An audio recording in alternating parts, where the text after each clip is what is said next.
et bienvenue sur la chaîne Le Monde des Petits Colibris. Moi, c'est Jessica, pour ceux qui ne me connaissent pas, et je te remercie de t'être arrêté sur ce podcast. Aujourd'hui, je vais vous parler d'un sujet qui me tient particulièrement à cœur, le poids du non-sens. Imaginez que tout ce qui avait du sens dans votre vie s'effondre. Un matin, vous vous réveillez et tout semble flou, vide, sans direction.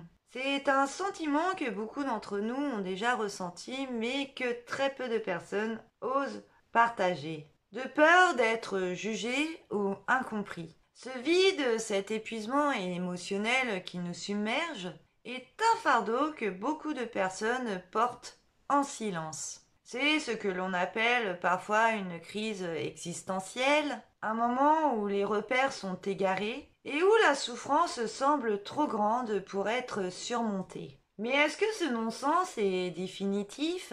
Peut-on réellement le traverser pour retrouver une lueur d'espoir? Eh bien, c'est ce que l'on va explorer dans cet épisode. Cette période difficile où tout semble perdu, où l'idée de tout abandonner nous effleure l'esprit, et surtout, comment retrouver du sens petit à petit dans ce chaos. Et commençons tout de suite avec la première partie, le non-sens, quand la vie perd son équilibre. Et comme je vous le disais en introduction, c'est un sujet qui me tient à cœur parce que moi-même j'ai traversé ces idées noires il y a 2 ans. Et effectivement, je me suis retrouvée sans repère. Ma santé s'est dégradée, mes finances étaient chaotiques, forcément. J'avais perdu mon travail, injustement en plus, et tellement j'avais ma santé dégradée que mon corps ne pouvait même plus retrouver un autre travail. Et c'est là où je me suis dit, comment je vais faire si je peux plus travailler? J'ai eu un sentiment de rejet du système, de la société. Je me suis sentie abandonnée par tout ça, où j'avais vraiment des difficultés à trouver un moyen de me réinsérer quelque part. Et très dur pour moi aussi, car physiquement, mon corps a toujours été au taquet, que là, il ne peut plus. C'est pas il ne pouvait plus, c'est qu'il ne peut littéralement plus.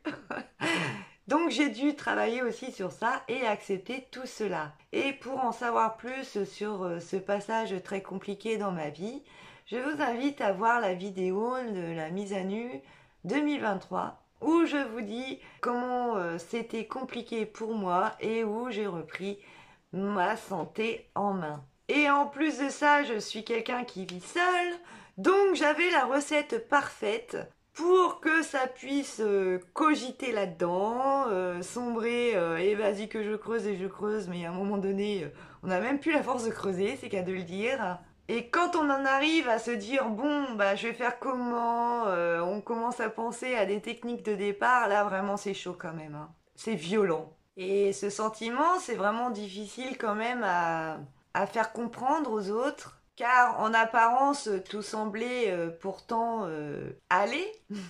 Mais pour moi, dans ma vie, les éléments essentiels avaient disparu. Et c'est comme ça que je me suis retrouvée contre le mur, où aucune solution me semblait à portée de main. Et ayant traversé cette période très difficile, et aujourd'hui, ces idées sont tellement loin maintenant, tant mieux. Mais ceci dit, j'ai fait des recherches sur le sujet pour comprendre ce qui a bien pu se passer sur cette période de ma vie. Et nous commençons tout de suite avec un avis d'expert, le docteur Christophe André, psychiatre et psychothérapeute, qui met en lumière ce phénomène de l'épuisement émotionnel, souvent causé par des pressions incessantes ou des événements traumatiques. Et ce vide intérieur peut se transformer en un cercle vicieux où même les choses qui auparavant nous apportaient de la joie, comme le travail, les relations ou nos passions, n'ont plus de saveur. Cette sensation de nos sens est un signal que notre psychisme a besoin d'être réparé. Et c'est pour cela qu'il est important de prendre le temps, de demander, d'extérioriser, mais de demander aussi de l'aide des spécialistes. Il n'y a pas de honte à demander de l'aide et à être en état de vulnérabilité puisque c'est totalement humain. Passons maintenant à la deuxième partie, le suicide. C'est un choix ou une issue? Eh bien, lorsque le poids du non-sens devient trop lourd à porter, certaines personnes viennent à envisager le suicide. Mais il est essentiel de comprendre que le suicide n'est pas un choix impulsif, mais c'est souvent une issue perçue comme la seule réponse à une douleur insoutenable. Ce n'est pas une volonté de mourir, mais une incapacité à voir d'autres solutions, une sensation que tout semble sans issue. Donc, je vais être très claire, ce n'est pas un signe de faiblesse, mais une réponse à une souffrance trop intense pour être gérée seule. Puisque pour beaucoup, ces formes de pensée sont une manière de fuir cette douleur qu'ils jugent insupportable. En attendant, il est tout de même important que ce sentiment peut évoluer et qu'il est possible de s'en sortir, notamment grâce à un soutien adéquat. Le professeur Boris Cyrulnik, neurologue et psychiatre, nous rappelle que l'un des principaux facteurs de résilience face à ces épreuves est le soutien social. Avoir un réseau qui nous comprend, nous écoute ou simplement nous accompagne dans notre souffrance peut littéralement sauver des vies. Ce soutien est primordial pour briser l'isolement et aider à rétablir un sentiment de normalité et de sécurité intérieure. Et cet acte est quand même un gros sujet de société puisqu'en France, selon les données fournies par Santé publique France, il y a tout de même 9000 décès pour 100 000 habitants, qui surviennent chaque année, soit 13,3% de la population. Ensuite, il y a aussi des études qui ont été menées par l'INSEE, l'Institut national de la statistique, et des études économiques, révèlent tout de même que près de 5% des adultes en France affirment avoir eu des pensées suicidaires au cours de l'année. Et donc, ces chiffres soulignent la réalité tragique d'une souffrance silencieuse qui touche de nombreuses personnes, souvent sans qu'elles n'en parlent.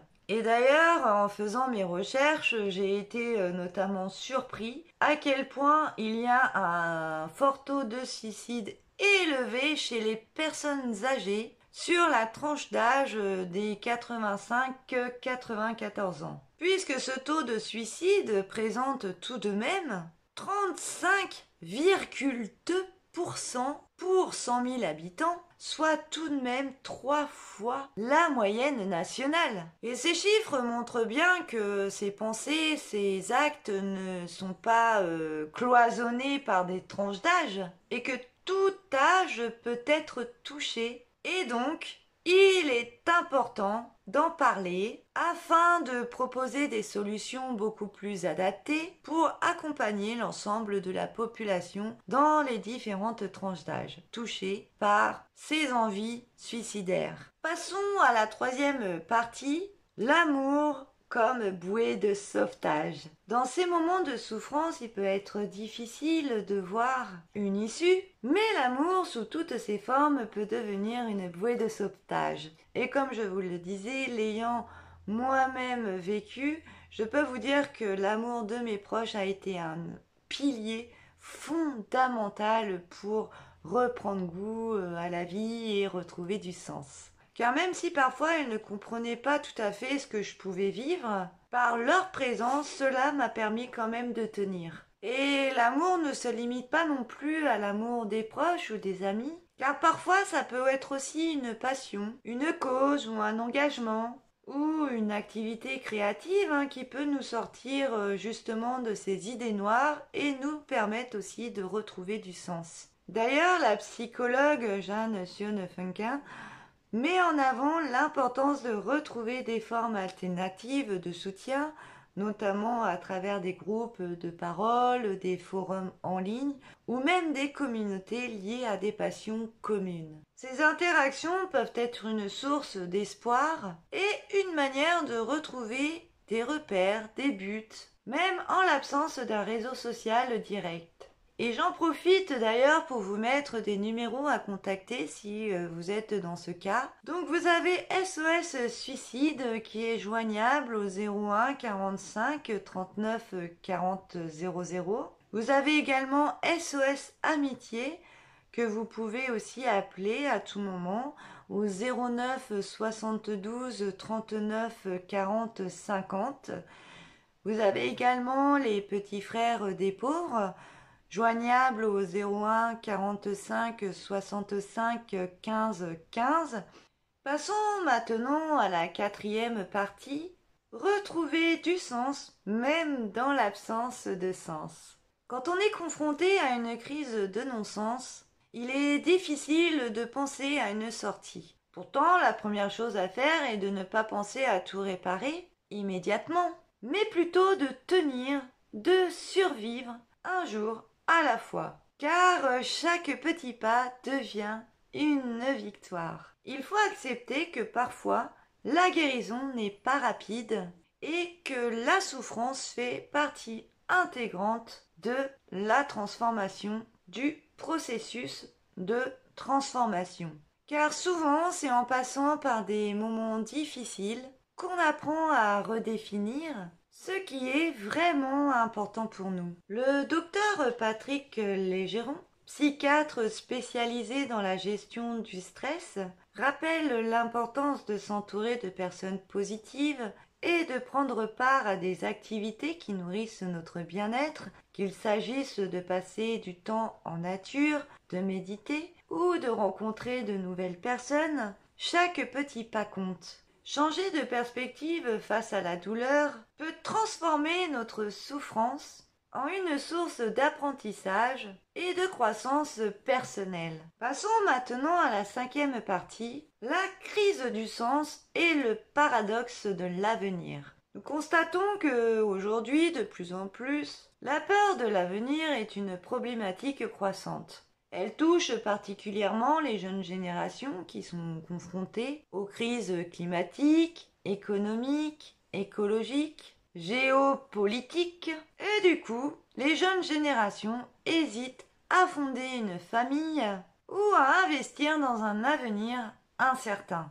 Et c'est aussi un sujet d'actualité quand même profond, puisqu'en 2023, l'INSEE a enregistré une chute de natalité de 6,6% par rapport à l'année précédente, puisque le taux de natalité était de 2,02 enfants par femme en 2010, eh bien, il est tombé à 1,68 en 2023, un chiffre historiquement bas. Donc cela reflète bien une réalité, la peur de l'avenir, l'incertitude économique et les crises mondiales influencent profondément nos décisions personnelles, y compris celles de la procréation. Et j'en arrive déjà à la conclusion, un message d'espoir et un appel à la communauté Les Petits Colibris. Le non-sens n'est pas une fin en soi, c'est un passage, et parfois c'est dans les plus grands moments d'obscurité que l'on peut retrouver la force de se reconstruire.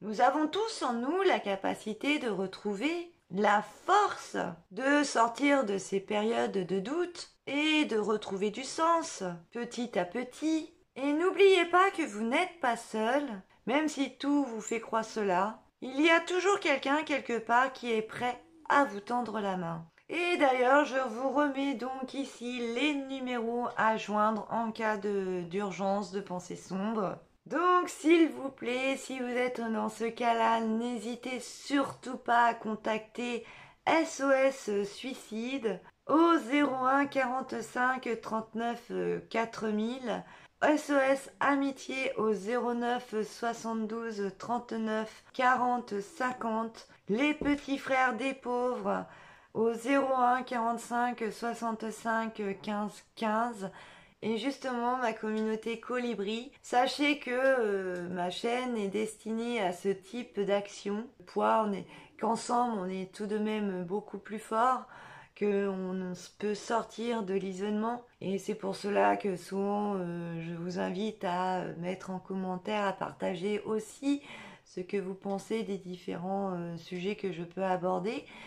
Car le fait d'avoir des témoignages nous permet de rentrer justement en résonance avec l'autre, de trouver des clés et de se sentir beaucoup moins seul. Je sais que c'est pas forcément évident d'extérioriser et de libérer la parole, mais en tout cas, sachez que sur cette chaîne, eh ben, vous n'êtes pas seul, puisque ensemble nous pouvons surmonter les périodes de non-sens et repartir vers un avenir beaucoup plus lumineux. Et bien voilà, en attendant, je vous remercie d'avoir écouté ce podcast. J'espère qu'il vous aidera et n'hésitez pas à le partager à quelqu'un qui en a besoin. Et si besoin, n'oubliez pas que je fais également des accompagnements personnalisés. Vous retrouverez le lien en dessous de la vidéo. Voilà mes colibris, bah écoutez, ah, j'ai oublié de vous dire de liker, de vous abonner si ce n'est pas déjà fait, afin que l'algorithme YouTube arrête de me shadowban. Et en attendant, bah voilà, je vous dis à très vite. Je vous embrasse bien fort. Prenez bien soin de vous et de vos proches. Bye bye!